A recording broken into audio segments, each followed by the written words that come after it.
Welcome to South Haven Business Beat. This is our special election edition. We talk to the candidates about the issues important to you and your business. We would like to thank the following sponsor, Pure Focus Media. Have an event coming up? Let us capture all the moments that will create memories that will last a lifetime with our professional photographer and videographer. Also announcing our new digital selfie photo booth. Book with us today.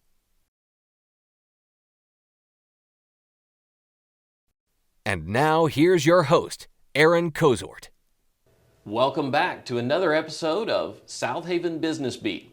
We continue our coverage of the 2023 election, and today we have Kim Remak, and she is running for House of Representatives for the state of Mississippi, yes. District 7. Yes. Kim, thanks for being with us.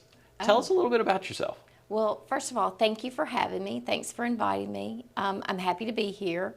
I'm happy to talk about District 7 because we have a lot of business in District 7. We have a lot of health care. We have great schools here. What's kind of the most pressing issue that you see right now that's causing you to run for the House of Representatives? Well, I think we need to build relationships. I think I'm a relationship builder. I'm a seventh generation Mississippian. We all know that working together to accomplish goals is helpful. I've seen over the past 8 years that we have not had those type of relationships when trying to pass bills. And I think when we work with the other conservatives in our legislature, we can be, we can accomplish those goals. So as you think about the House of Representatives, what do you see as the primary role for the State House? Well, we're the lawmaker, and certainly the issues that affect our district are issues that affect many districts in Mississippi. Currently, I've been knocking on doors for many months now, and I've been listening to the people in our district. And one of the primary concerns is the progressive rental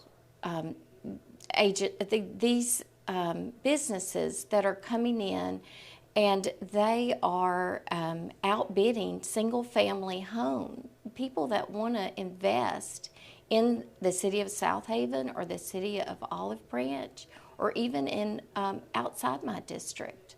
And there are homeowners that are very concerned about this. And I can tell you that home ownership is one of the ways that we can enrich our lives. Mm-hmm. It's a great investment, and when our families are outbidded on these homes, that's a problem in our district. I can tell you out-of-district students coming into our schools plays a role in our taxes. They're spending up our tax dollars when we have to build on, to add on, to provide education in our school district. We need those students to go to their schools. And we need to be able to educate our students here and within our budget. Sure. So it is just personally, why did you decide to run? Well, it was quite natural for me to do that because I serve on many Republican organizations. I'm on the local, state, and national boards for Republican politics. I have been so involved in the last 10 years with our women's clubs, and every year we work on legislation to present to the House and Senate. Some of those topics are human trafficking, mm-hmm. which I adamantly oppose. I have been working for 10 years along with many other women in this state to eradicate that. That is only one topic. This last session, our women's group supported 11 legislative initiatives that went to the House and the Senate. Out of those legislative initiatives, 11 bills crossed the governor's desk, okay, to be signed into law to protect women and children in the state of Mississippi.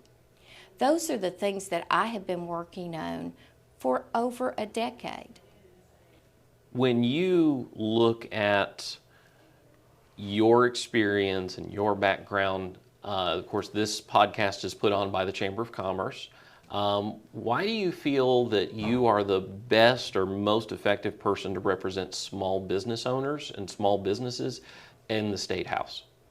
Well, first of all, I've been endorsed by the business and industry. I do understand small business. I'm also a small business owner myself.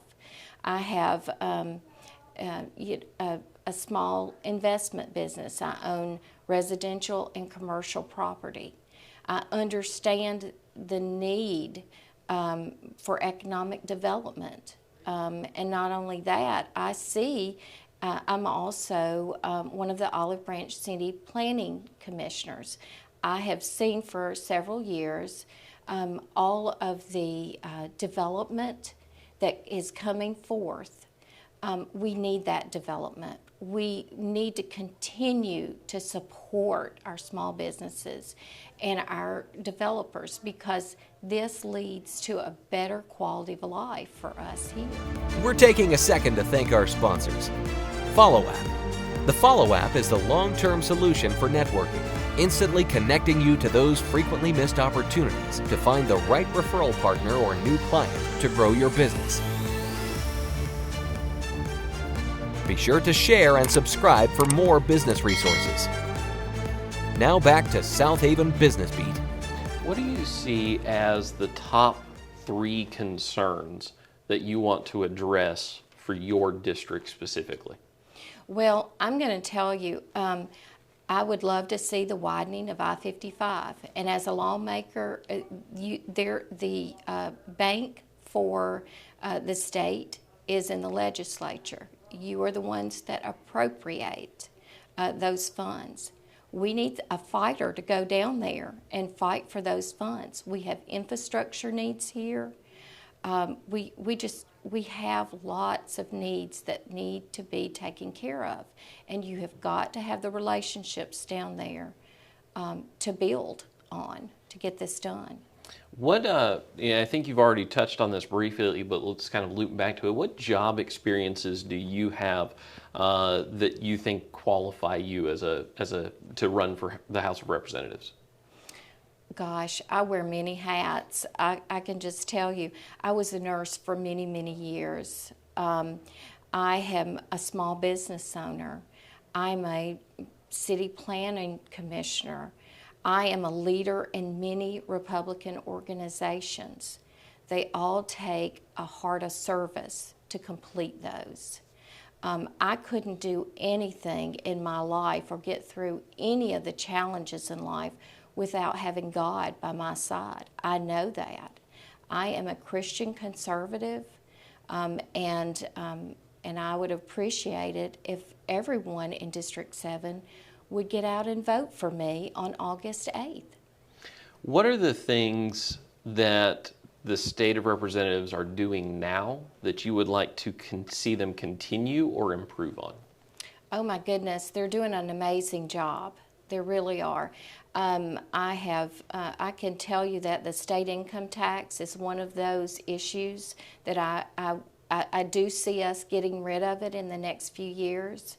I don't think we could do that right away because, as you know, we had teacher pay raise, which I firmly support. That happened, and we need to have monies because it's a third of the budget is state income tax. So we're going to have to take some time, but we do need to get rid of the state income tax.